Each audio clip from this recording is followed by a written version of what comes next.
I sat motionless in the corner of the living room, back straight, hands resting on my knees according to strict regulation, observing the crowd of relatives who were making noise like a broken market rather than a funeral. The lawyer had barely opened his mouth when my father stood up abruptly, cutting him off with a booming, domineering voice. The 3 properties in San Diego belong to my son. As for Olivia, the military has already raised her. She does not need and will not receive a single cent. Applause erupted, and my mother nodded in agreement. My throat tasted bitter. Not because of the lost money, but because of their naked cruelty. The pulse in my neck accelerated with rage, but my facial muscles remained in the frozen state forged through thousands of hours of duty. Ryan raised his wineglass toward me, his eyes full of the teasing look of a victor. He and this entire room had no idea, though, that Lieutenant Olivia Matthews did not come here to beg. I glanced at the metal briefcase locked tight at my feet, containing a truth that had lain dormant for 3 years, and wondered, how fast will their smiles fade when they realize that will is just a piece of scrap paper? The air in the Matthews estate in Pacific Beach was thick, suffocating under the scent of warm shrimp cocktail and cheap Chardonnay poured into expensive crystal flutes. 30 guests, mostly Ryan's drinking buddies and Dad's old business associates, were turning Grandma Margaret's wake into a networking mixer. No one mentioned her name. No one shared a memory of the woman who had built this family's fortune from a single delivery truck. They only whispered about property values and capital gains tax. I sat there, an alien in my service dress blues, a sharp black ink stain on their pastel canvas. Across the room, Ryan sat with his feet propped up on the mahogany coffee table, his arm draped around Brooke. Her acrylic nails, long and curved like the talons of a hawk, tapped against her glass as she giggled. I could hear Ryan's stage whisper cutting through the din. Just wait, babe. That Porsche 911 is going to be sitting in the garage by next week. The greed wasn't even masked anymore. It was naked, ugly, and breathing all the air in the room. Then came the full sentencing, amplifying the shock I had just felt. My father, Thomas Matthews, adjusted his tie, standing in the center of the room like a king addressing his subjects. He did not look at me. His gaze swept over my head as if I were a piece of invisible furniture. Ryan is the firstborn, he announced, his voice booming with a manufactured authority that he always mistook for leadership.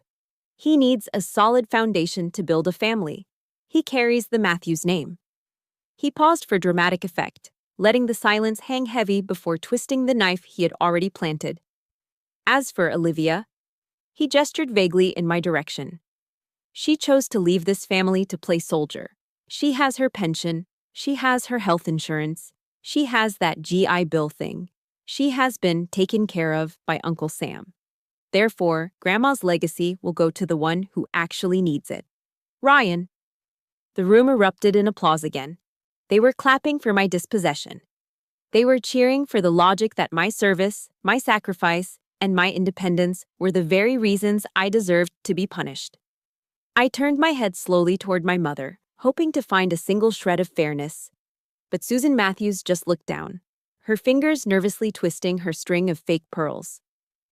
When she finally met my gaze, there was no apology in her eyes. She walked over, her steps hesitant, and placed a cold hand on my shoulder.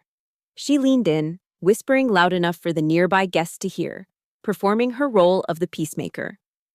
Olivia, please, don't make a scene. Your brother is sensitive. You are the strong one, right? You have always been the survivor. You don't need these old houses. Let him have this so the family can be at peace. There it was. The weaponization of my resilience. In her eyes, the fact that I didn't cry meant I didn't bleed. She was asking me to carve off my own flesh to feed her spoiled golden child, simply because I could endure the pain. Thank you, Dad. Thank you, Mom. I promise to make this family proud, Ryan shouted, standing up. His face was flushed with alcohol and arrogance. He raised his glass toward me, a smirk playing on his lips.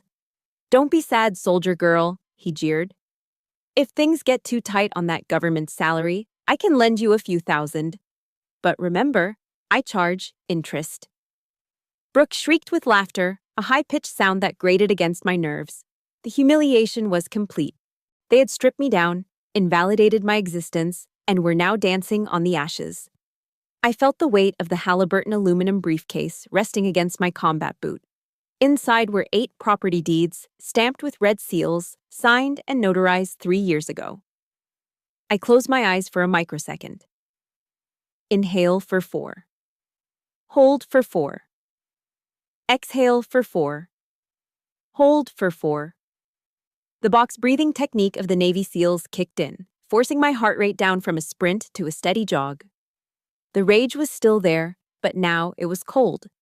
It was focused. It was ammunition. I did not stand up to scream. I did not throw my drink. I simply looked past my father, past Ryan, and locked eyes with the family attorney, Mr. Hollis, who was already reaching for his pen to finalize the paperwork. My voice cut through the celebration like a knife through silk. "Mr. Hollis," I said, my tone flat and devoid of emotion, "before you let them sign, are you absolutely certain your file was updated after May of 2021? To understand why I didn't scream at the lawyer or throw my drink in my brother's face, you have to go back 15 years. You have to sit at the Matthews dinner table and feel the specific texture of silence that was reserved just for me.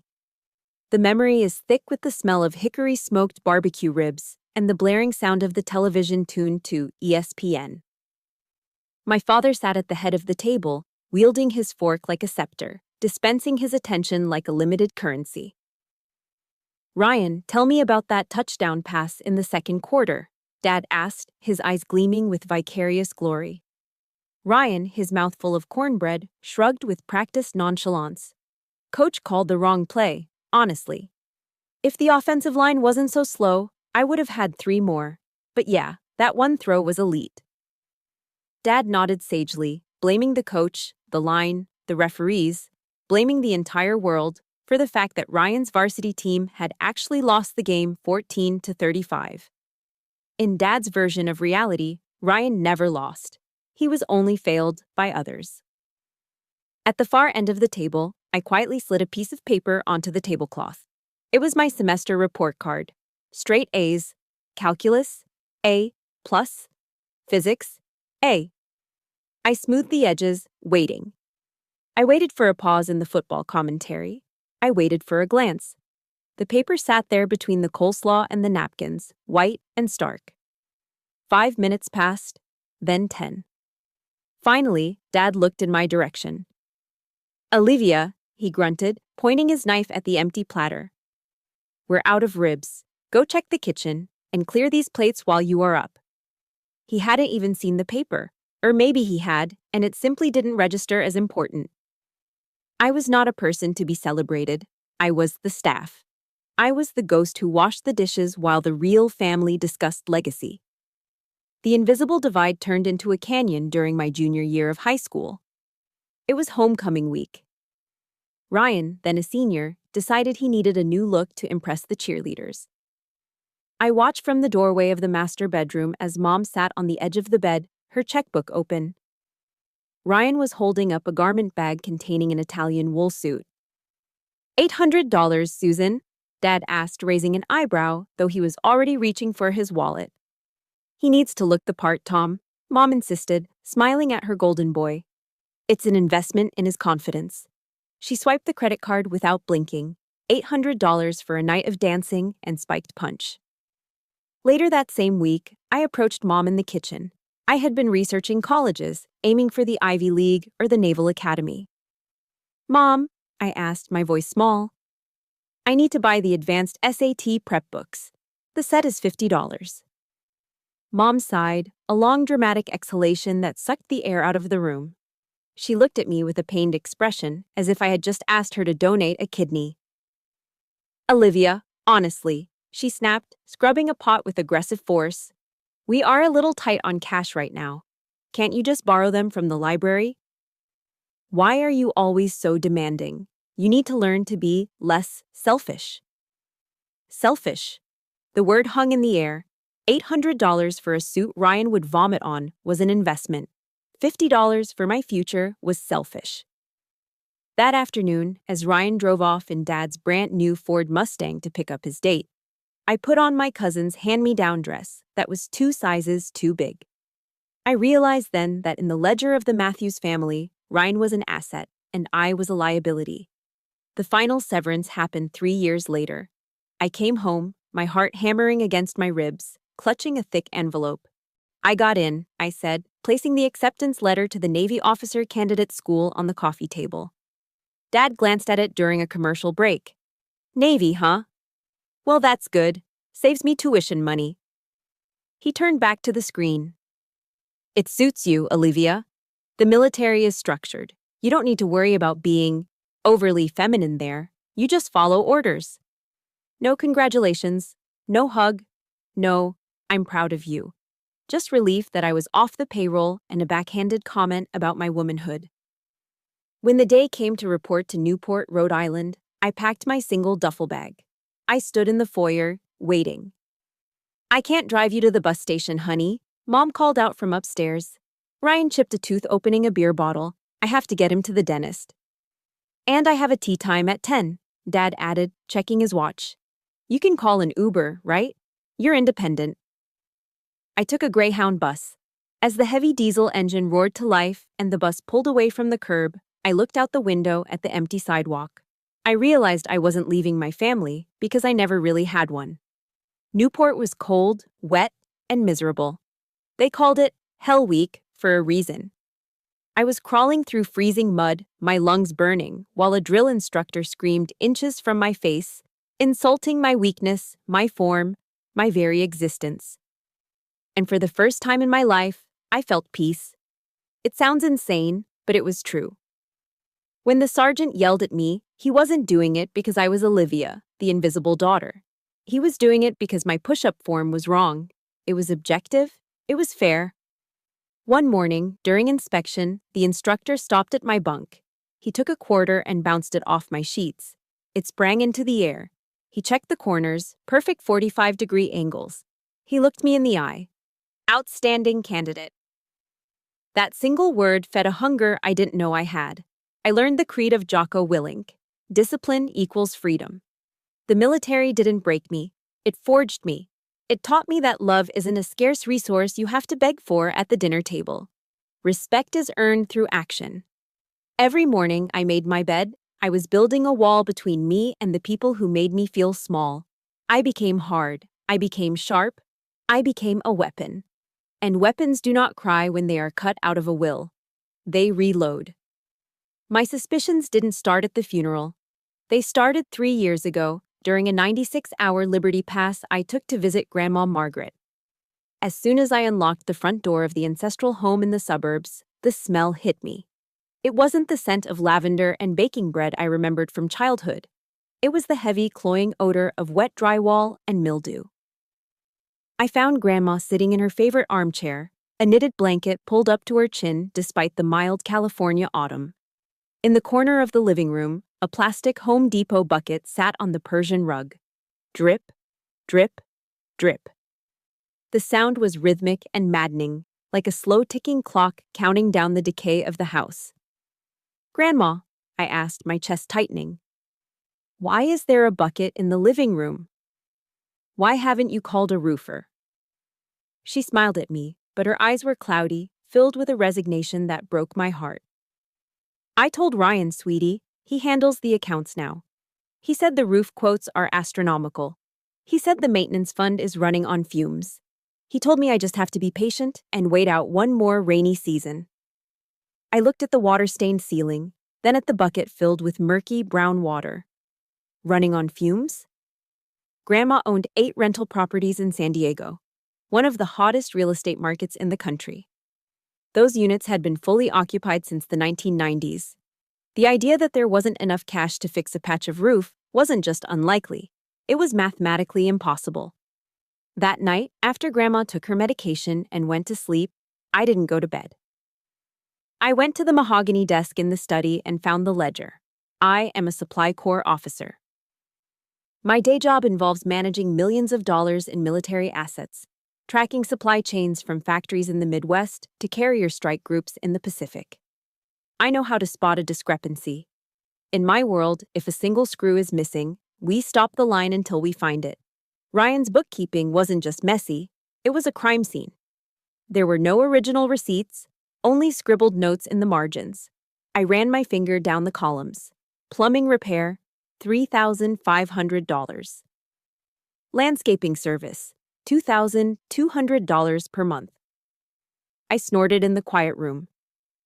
$2,200? For what? The rental properties had gravel yards and succulents that required zero water. He was billing the estate for a landscaping crew that likely didn't exist. The next morning, the sound of a V6 twin-turbo engine shattered the quiet of the neighborhood. I looked out the window to see Ryan pulling into the driveway. He wasn't driving his old sedan. He was behind the wheel of a brand-new Ford F-150 Raptor. The truck was a beast, painted a glossy code orange, sitting on 37-inch tires. Sticker price? At least $75,000. He hopped out, wearing Oakley sunglasses and holding a venti Starbucks cup. He looked like the picture of health and wealth, a stark contrast to the grandmother shivering inside her damp house. "Hey, sis," he called out, spotting me on the porch. "Home on leave?" I pointed a finger at the truck. "Nice ride, Ryan. Where did the money come from? Dad said you were between jobs." Ryan shrugged, taking a long sip of his $7 coffee. "Crypto, Olivia. You wouldn't understand. I made some smart moves with Bitcoin. Anyway, don't nag me about the roof. Materials are insane right now. Supply chain issues, you know?" He used the buzzwords he heard on the news to cover his tracks. He lied to my face without blinking.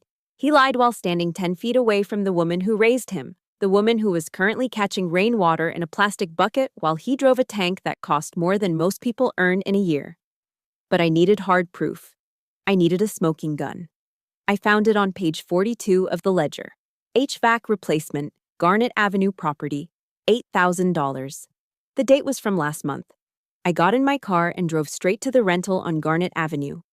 It was a hot day, pushing 85 degrees. When the tenant, a guy named Mike, opened the door, a wave of heat hit me. He was sweating through his t-shirt. "New AC unit?" I asked, skipping the pleasantries. Mike let out a bitter laugh. "Are you kidding me? The AC has been dead for 3 months. I've called Ryan a dozen times. He ghosted me. I'm literally drafting a lawsuit right now for breach of habitability." "Mind if I see the unit?" He led me to the side yard. There it was, a rusted, rattling metal box. I checked the serial number plate, manufactured in 1990. I took out my phone and snapped a photo of the rusted unit. Then I took a photo of the serial number. Ryan hadn't spent $8,000 on a new air conditioner. He had pocketed the money, likely for a down payment on that orange truck, and left a paying tenant to roast in the heat and his grandmother to rot in the damp. This wasn't just incompetence, it wasn't just golden child syndrome. This was elder abuse. This was fraud. This was a felony.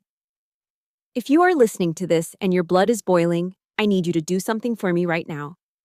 If you believe that stealing from your own grandmother is the lowest thing a human being can do, hit that like button. And if you want to see Ryan face justice, type the word karma in the comments below. Let me know I'm not fighting this alone. I walked back to my car, my hands shaking, not from fear, but from a cold, lethal rage. I looked at the photo of the rusted machine one last time. Ryan thought he was untouchable because he was the favorite son. He thought Dad would protect him. He thought Mom would make excuses for him. But he had never gone to war with a logistics officer. He didn't know that I wasn't just going to expose him, I was going to dismantle him. I drove back to Grandma's house that night through a torrential downpour. The thunder rattled the windows of my sedan like distant artillery fire, matching the storm brewing in my gut. I had the photos of the rusted air conditioner and the ledger pages tucked under my arm.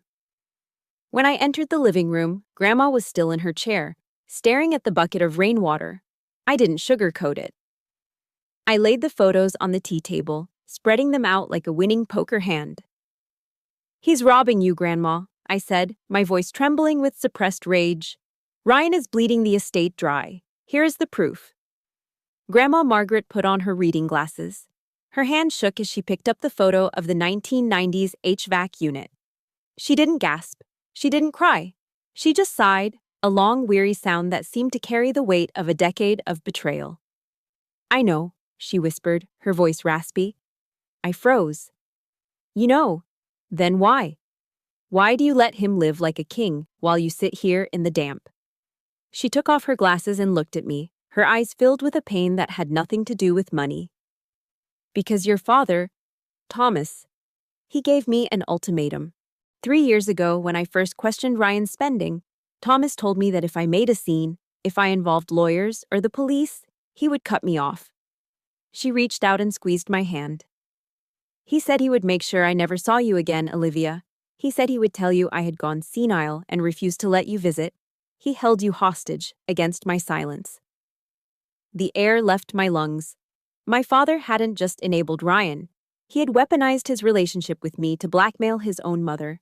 He had monetized his access to his daughter to protect his son's theft. That was the moment the last thread of loyalty I felt for Thomas Matthews snapped.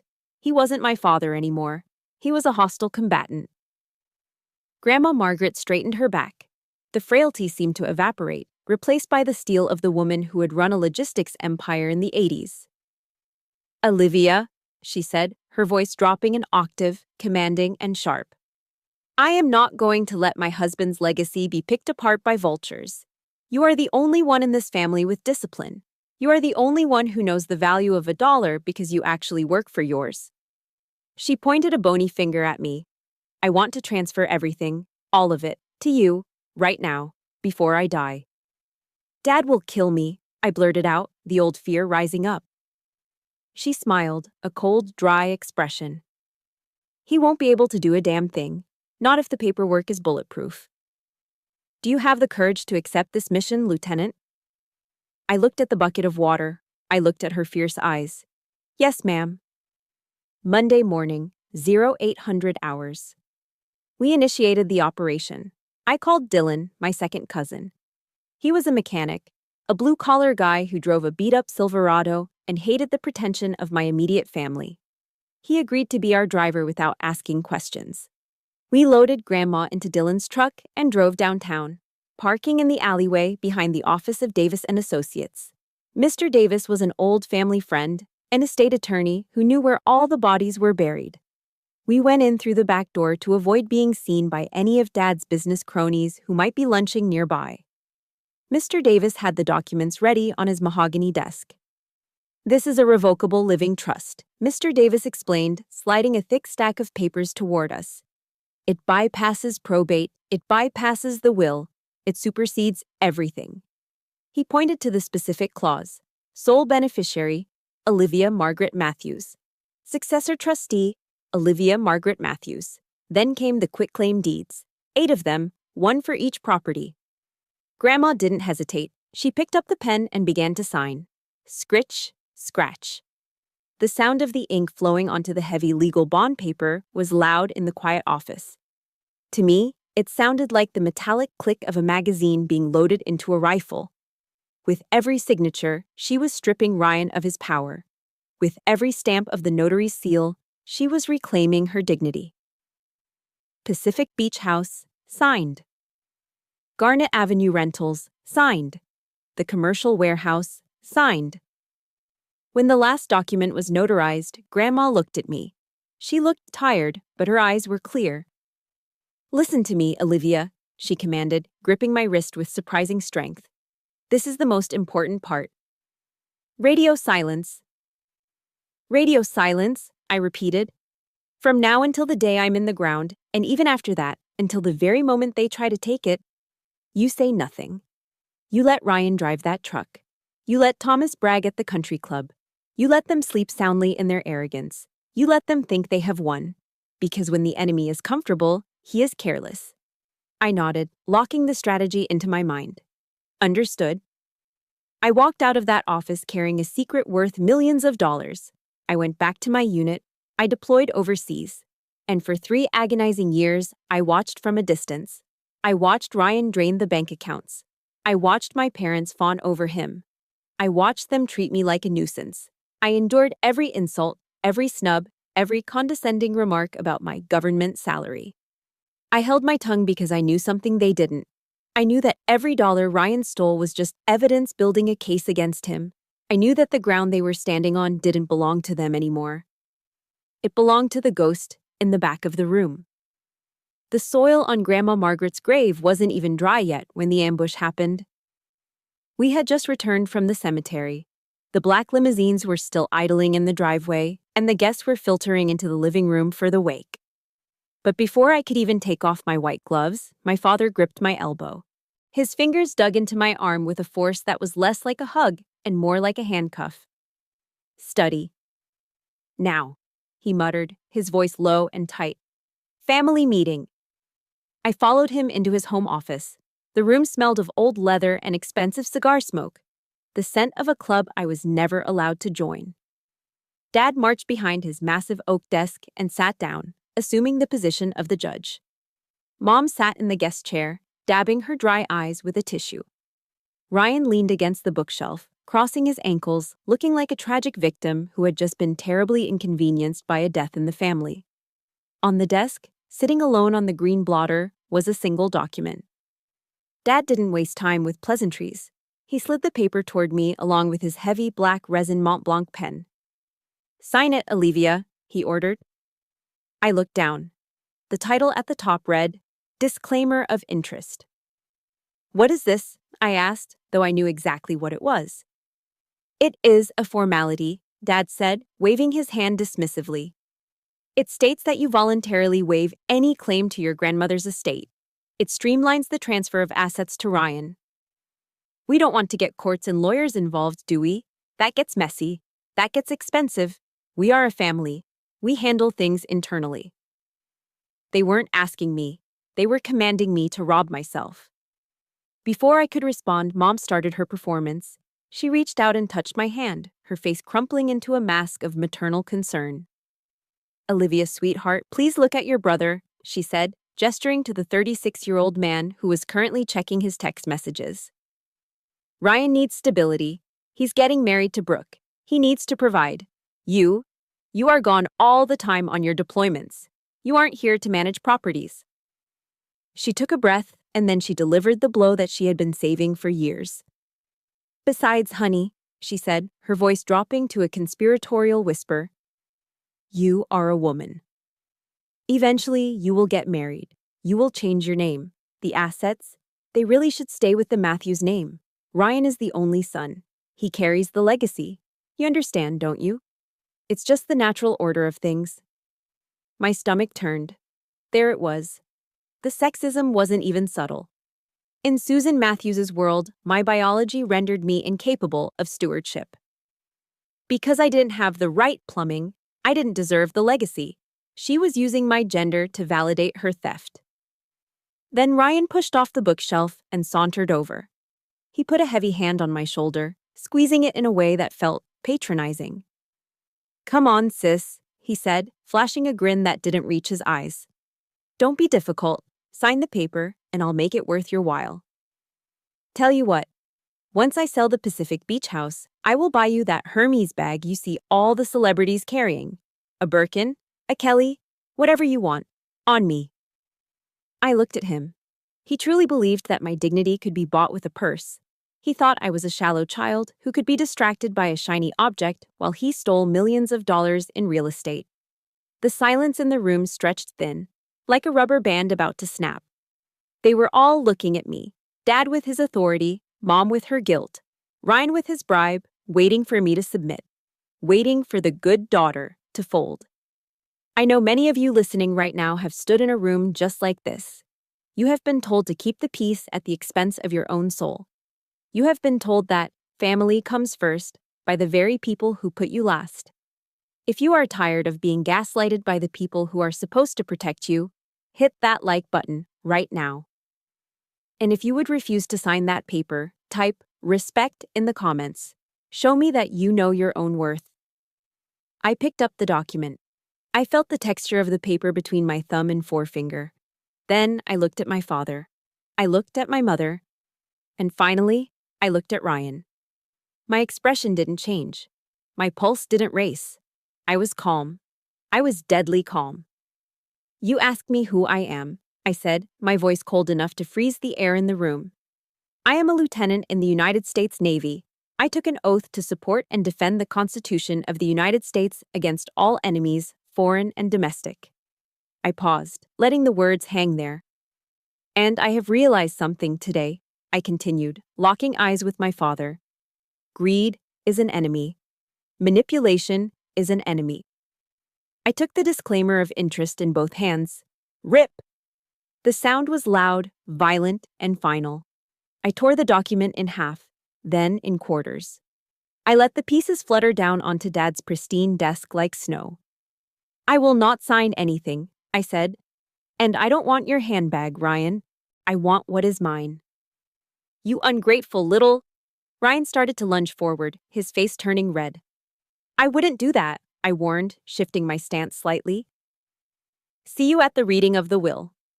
I turned on my heel and walked out of the study, leaving the door wide open behind me. Behind me, I could hear the stunned silence turning into chaos, but I didn't look back. The war had officially begun. For the 3 days leading up to the reading of the will, I did not sleep. I did not eat. I operated on black coffee and the cold, hard adrenaline of a mission commander preparing for a strike.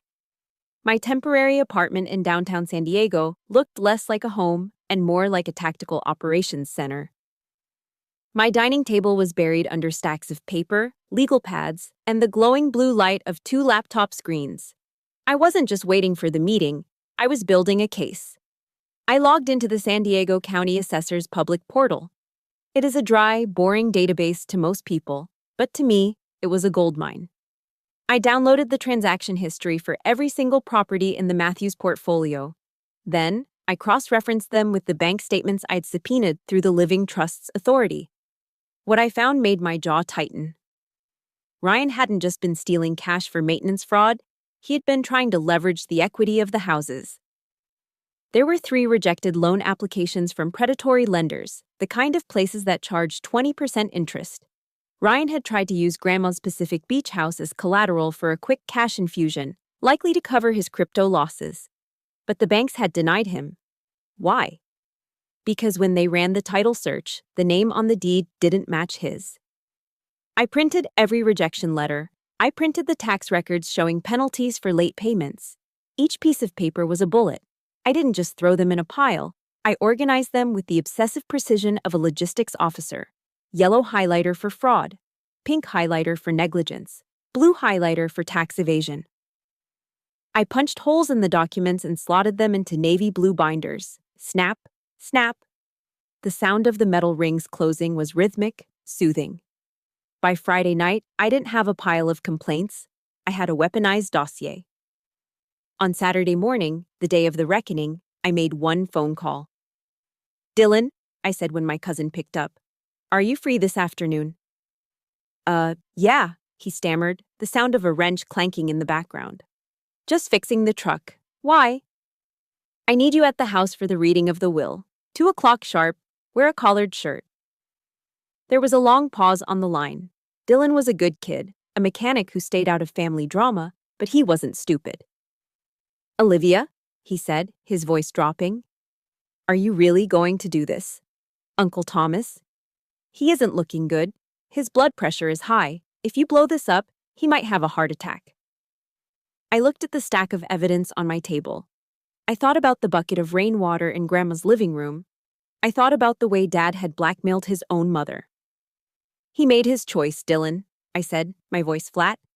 He chose his side 3 years ago.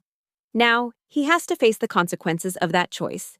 I just need a witness, someone who isn't on his payroll. Will you be there? I'll be there, Dylan sighed. At 1300 hours, I began the ritual of suiting up. Most people would wear a black dress to a wake. They would wear something modest, blending in with the mourning crowd. But I wasn't going there to mourn. I was going there to preside over a court-martial. I opened my garment bag and pulled out my service dress blues. The fabric was heavy, immaculate, and lint-free. I stepped into the trousers, pulling them up and securing the waist. I buttoned the white shirt, ensuring the collar was starched stiff enough to cut glass. Then came the jacket. Double-breasted, gold buttons. I stood in front of the full-length mirror. I brushed my hair back, pulling it tight against my scalp, twisting it into a regulation bun that sat perfectly at the nape of my neck. Not a single strand was out of place. No softness. No femininity for them to mock. I pinned my ribbon rack to my left chest. The Navy Achievement Medal glinted under the bathroom lights. I had earned that for optimizing a vaccine supply chain during a global crisis, saving thousands of man-hours. My family called it government work. I called it competence. I looked at my reflection. The girl who used to beg for $50 for SAT books was gone. The woman staring back was Lieutenant Matthews. She represented honor, courage, and commitment. And she was about to bring the Uniform Code of Military Justice into her parents' living room. Before I left, I reached into my nightstand and pulled out the small leather-bound Bible Grandma Margaret had given me the day I commissioned. A bookmark was tucked into the pages. I opened it to Psalm 118, verse 22. I read the words aloud, a quiet incantation against the gaslighting I was about to face. The stone which the builders rejected has become the chief cornerstone. I closed the book and slipped it into my pocket. Finally, I reached down and picked up the Halliburton aluminum briefcase. It was heavy, cold, and indestructible. I placed the navy blue binders inside, nestling them next to the original trust documents. Click! Click! The sound of the latches locking echoed in the empty apartment like the racking of a shotgun slide. I checked my watch. Time to go.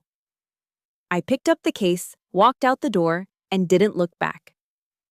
The silence was over. The hunter was coming home. My question about the file date hung in the air like the smoke from a fired pistol. Mr. Hollis blinked, his pen hovering over the signature line of the will.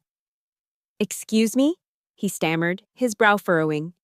"The file was last updated in 2018. Why would that matter?" I didn't answer him, not with words.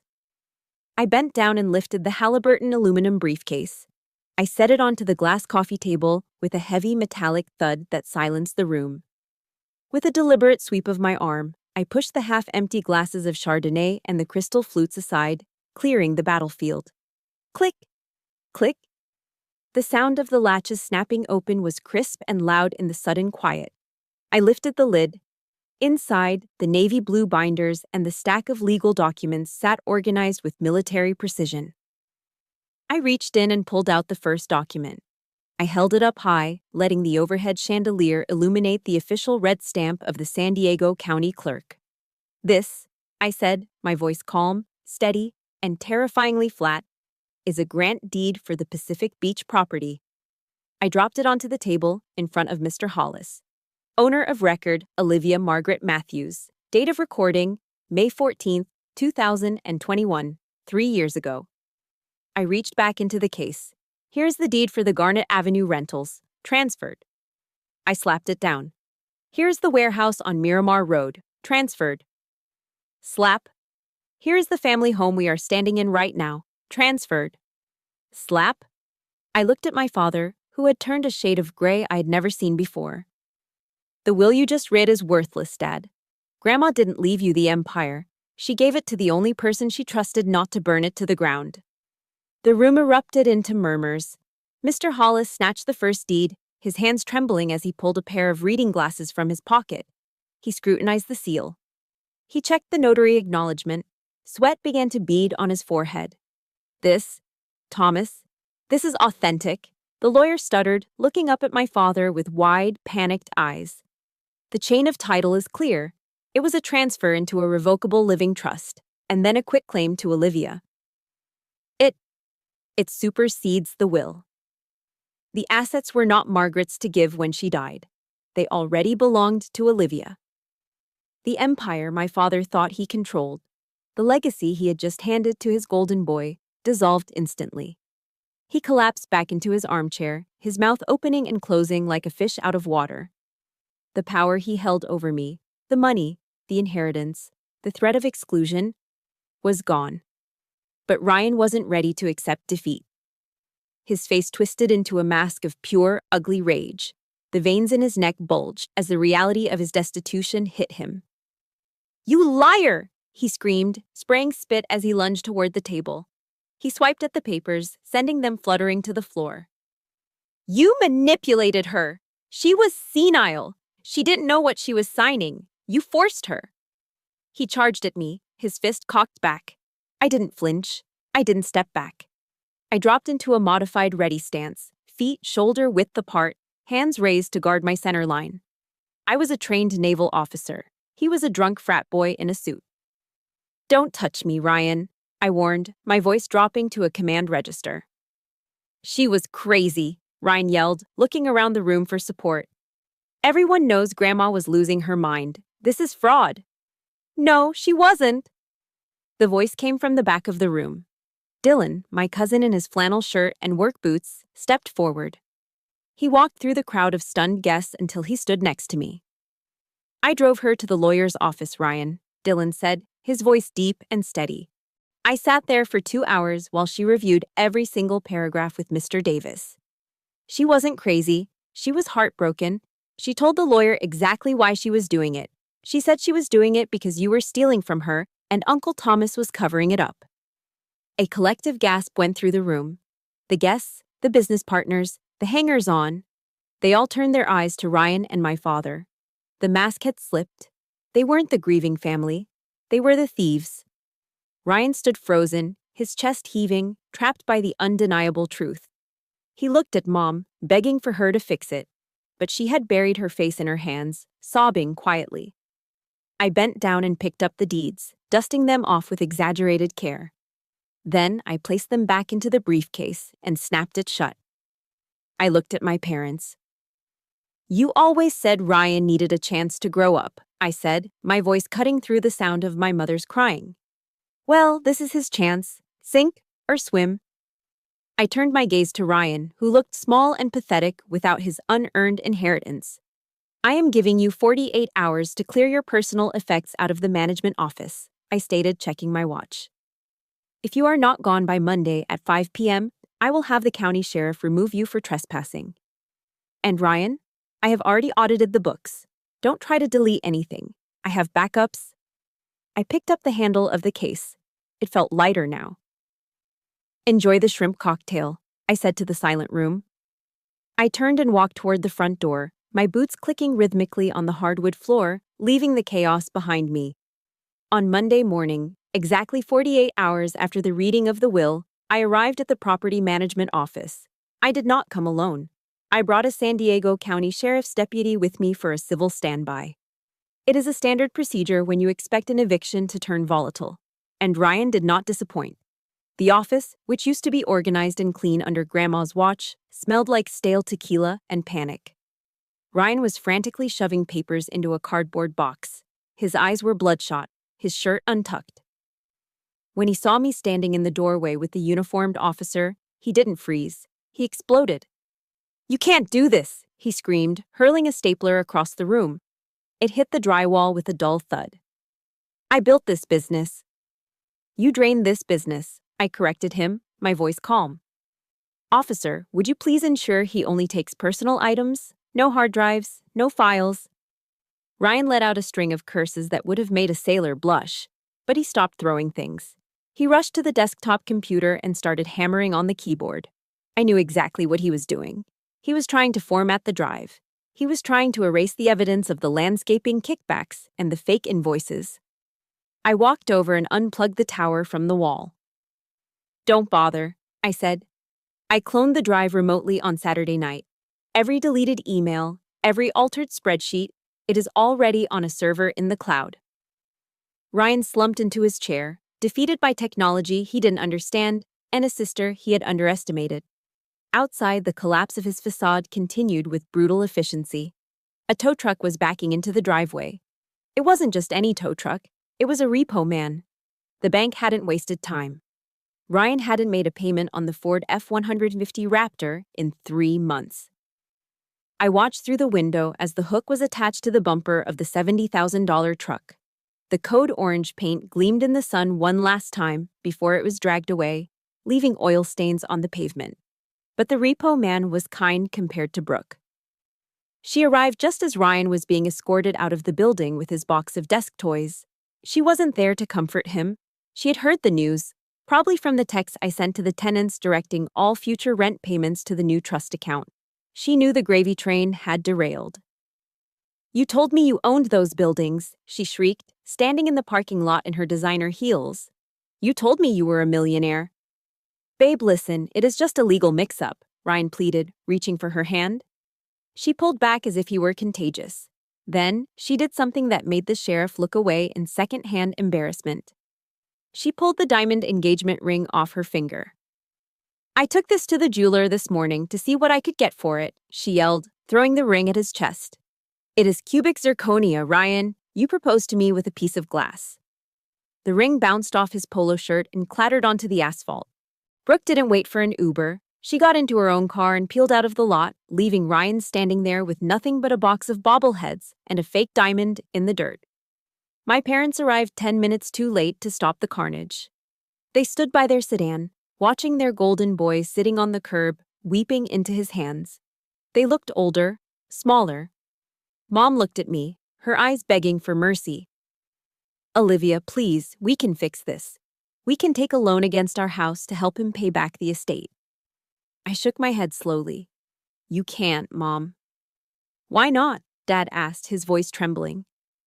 "Because I checked the public records," I said, delivering the final blow. "You already took out a second mortgage on your house 6 months ago. You gave that money to Ryan to pay off his gambling debts, didn't you?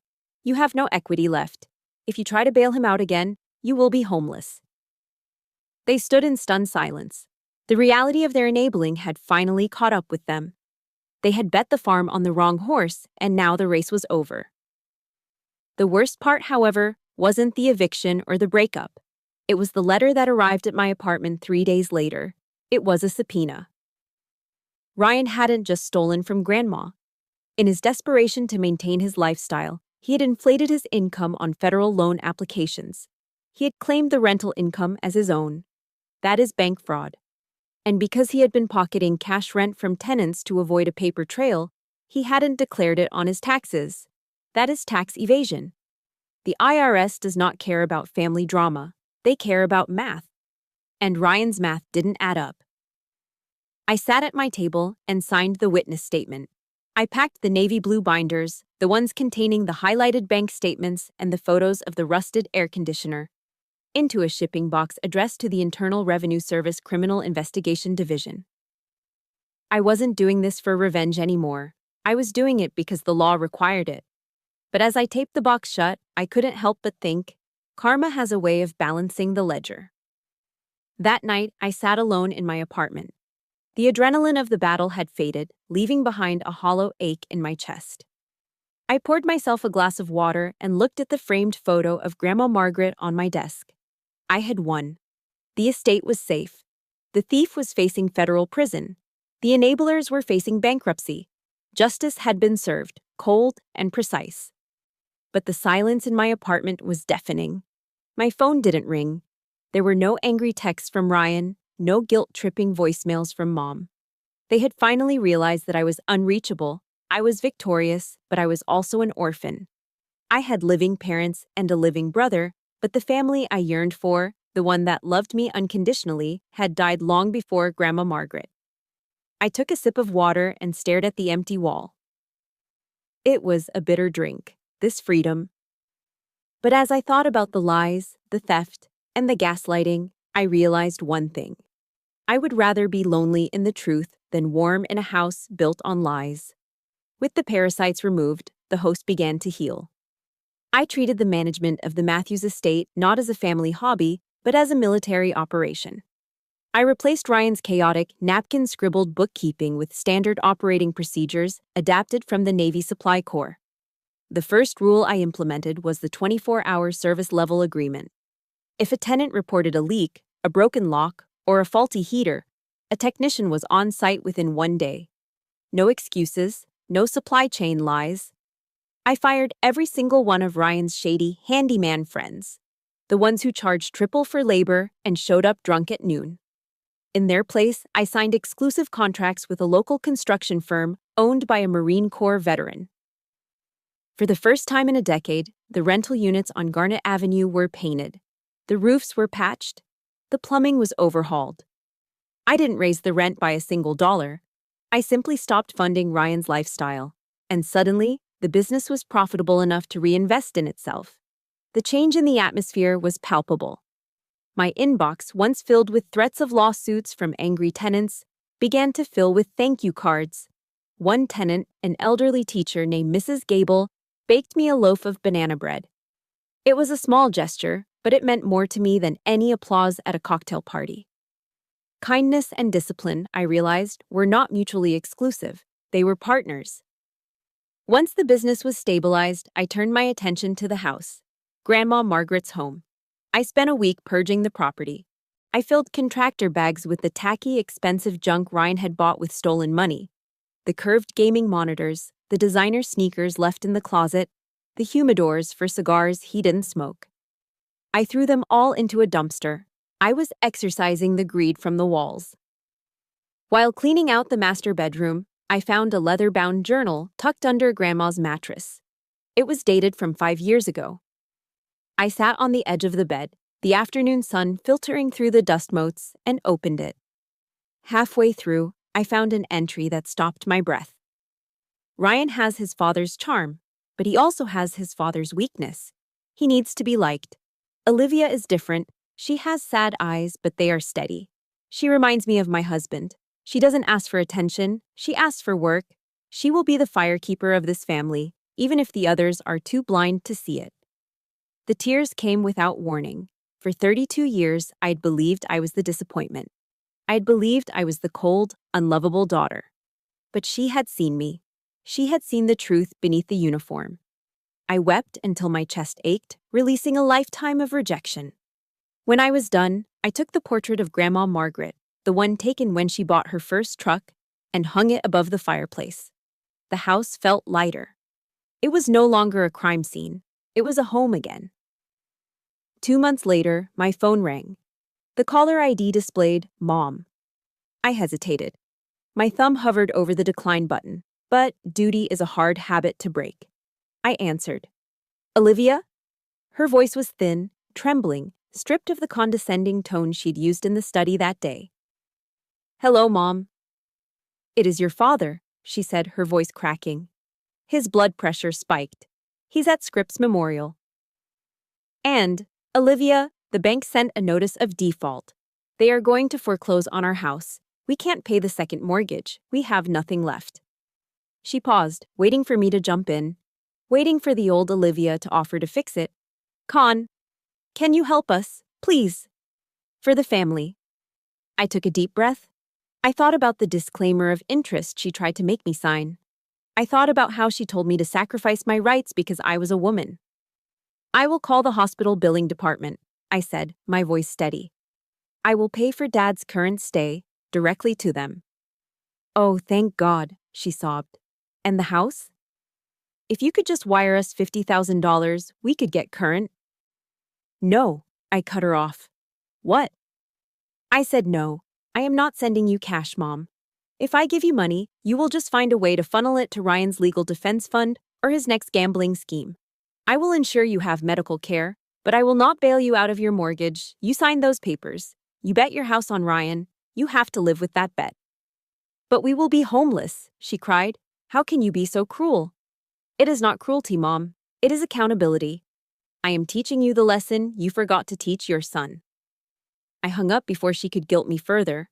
It hurt. It felt like cutting off a limb. But I knew that if I didn't hold that line, they would drag me down into the drowning pool with them.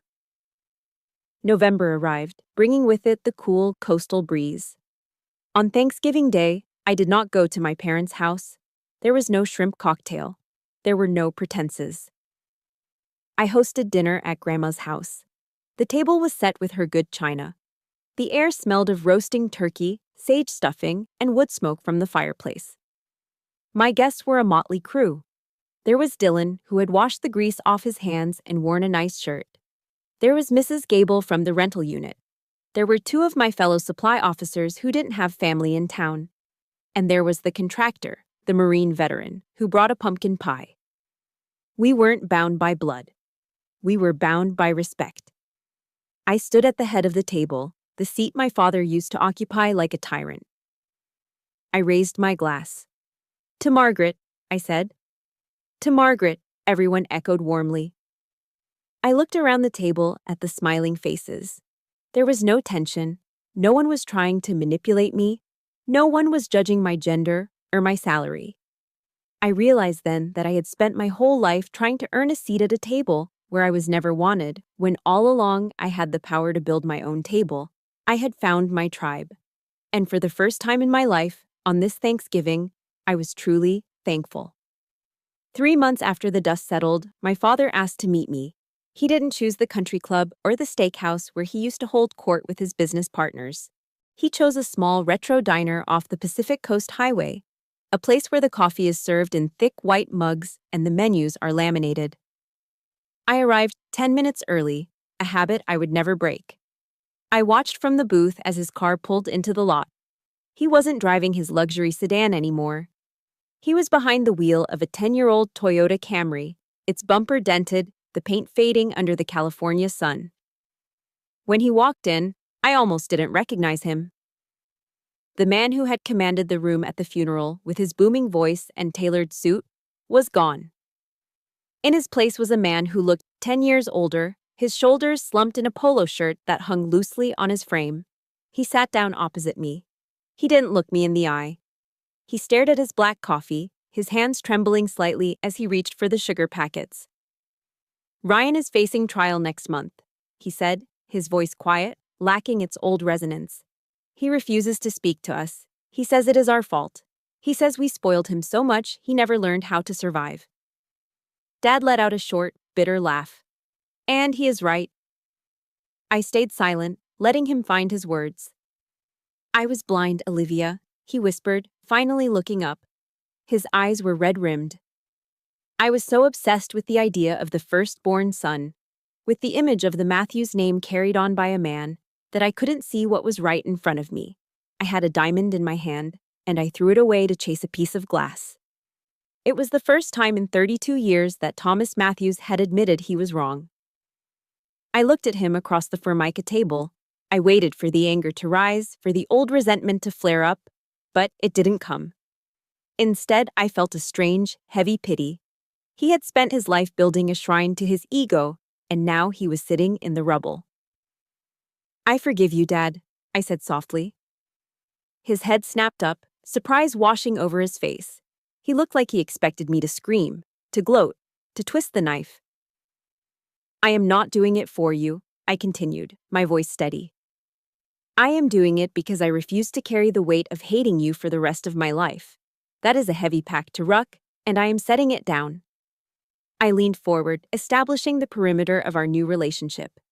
But forgiveness is not amnesia. I will ensure the trust pays for your medical bills. I will ensure you and Mom have a roof over your heads.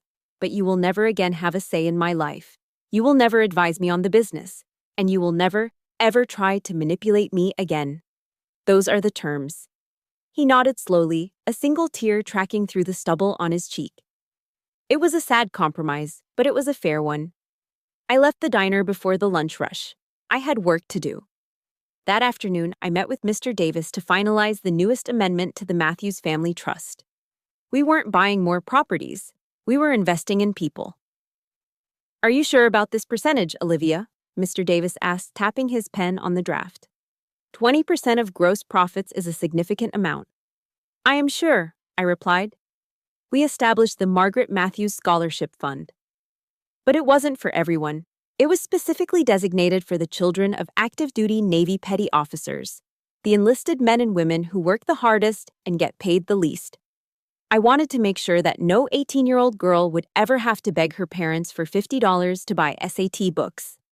I wanted to ensure that if a child had the drive to succeed, money would never be the barrier that stopped them. Grandma's legacy wouldn't just be a portfolio of stucco apartment buildings. It would be a ladder for the next generation to climb. That evening, I stood on the balcony of the Pacific Beach House. The sun was setting over the ocean, painting the sky in shades of bruised purple and fiery orange.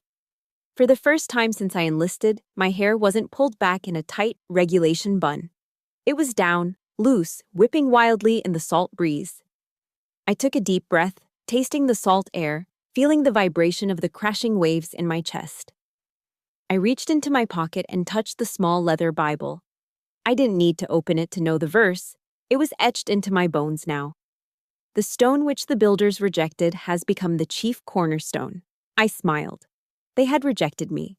They had tried to bury me. But they didn't know that I was a seed, not a corpse.